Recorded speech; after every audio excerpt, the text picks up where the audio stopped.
United States, right to counsel is seen as a basic individual liberty.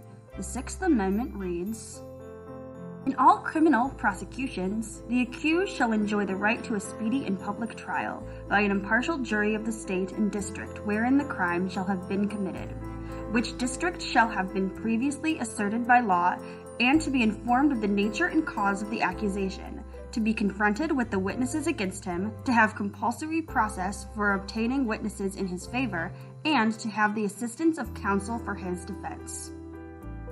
This amendment ensures that all people in the United States have a lawyer in criminal court, but this amendment does not apply in civil cases.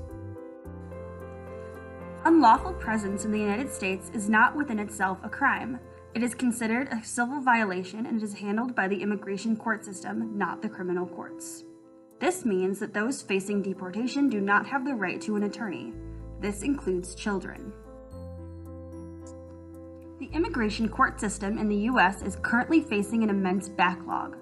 According to Track Immigration, this backlog includes 88,069 children.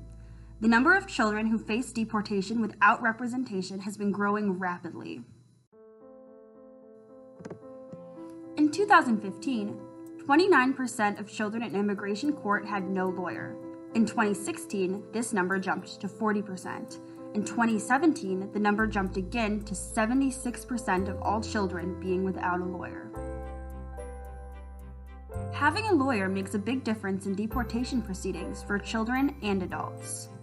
Adults and children are 5 times more likely to win cases if they are represented by an attorney. Less than 10% of children without lawyers are allowed to stay in the U.S. in asylum cases. Why? Some of the children without lawyers get deported because they are too young to understand how immigration law works. Children as young as 3 or 4 have had to testify for themselves. Attributing all unrepresented children's deportation cases to age, though, does not paint a complete picture. Children are diverse and have agency. A child can be brave, smart, and still not be able to succeed in testifying for themselves because of their lack of legal counsel. Let's look at the case of a 15-year-old Honduran boy that the ACLU calls CJ. CJ's hometown was San Pedro Sula, one of the most violent cities in the world.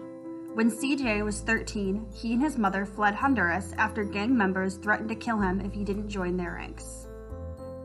In order to receive asylum, CJ would have had to prove that, 1, the gang members were motivated to kill him because of his membership in a certain social group, and 2, the Honduran government was unable or unwilling to control the gang. Without a lawyer, CJ did not have a means of learning or understanding these abstract requirements, and thus lost his case. Many unrepresented children speak little to no English, making it harder for them to understand the court proceedings.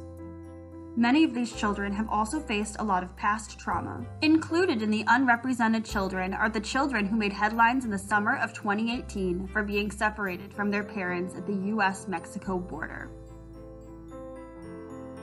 Trauma can lead to children's fear and distrust of the United States and its legal system. It can play a role in the child's ability to testify for themselves. In January of 2018, CJ's case went to the 9th Circuit Court of Appeals. A 3-judge panel in the case CJLG v. Sessions ruled that the Constitution did not require that CJ had the right to an attorney in his deportation case. This was the first case to hold that children can represent themselves when important legal rights are at stake. The ruling, though, does not mean that there is no hope for unrepresented children. Last September, the decision on CJ's case was vacated. Now, on December 10th, a panel of 11 judges are reconsidering the decision of the case. If they overturn the decision, immigrant children may gain the right to a court-ordered attorney in life-threatening asylum cases. This could be an important step in correcting the injustices of the immigration court system.